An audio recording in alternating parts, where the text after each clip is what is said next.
पावसाचं वातावरण बघून जे लोक मोबाईल चार्जिंग लावतात ते लोक काळाच्या 2 पाऊल पुढे चालत असतात.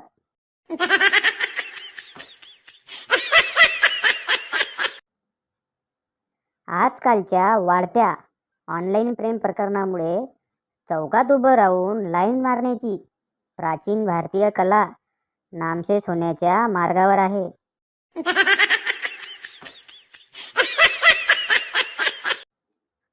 एकदा बंड्यानं गॉगल घालून फोटो काढला आणि FB ला टाकला.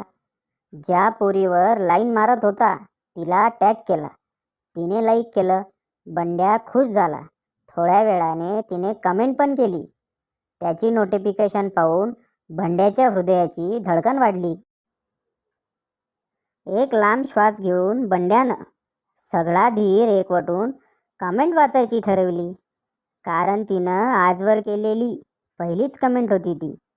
बंड्यानं वाढलेल्या धडधडीनं थरथरत्या हाताने क्लिक केलं व कमेंट वाचली. बंड्या गारच झाला कमेंट वाचून. कमेंट अशी होती, वेल्डिंग करणारा दिसतोस. बंड्या बेशुद्ध पडलाय. अजून होश नाही आलाय त्याला.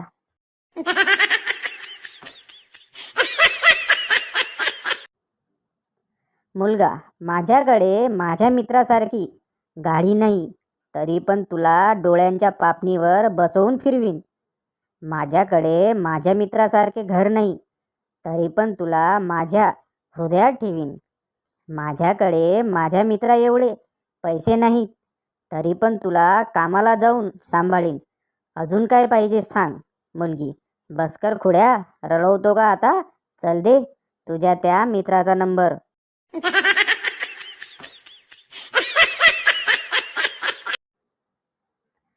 प्रेम प्रकरण करा, पण एवढे करू नका की लग्नाला पोरगी पाहायला गेल्यावर पोरगी म्हणेल की हा माझ्या मैत्रिणीचा बॉयफ्रेंड आहे.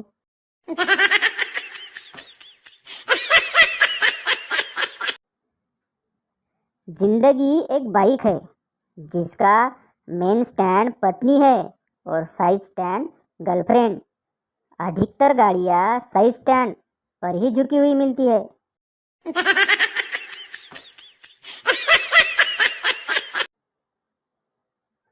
शर्म और लाज यदि स्त्रियों का गहना है तो क्या गाली और बेशर्मी पुरुषों की शेरवानी मानी जाएगी?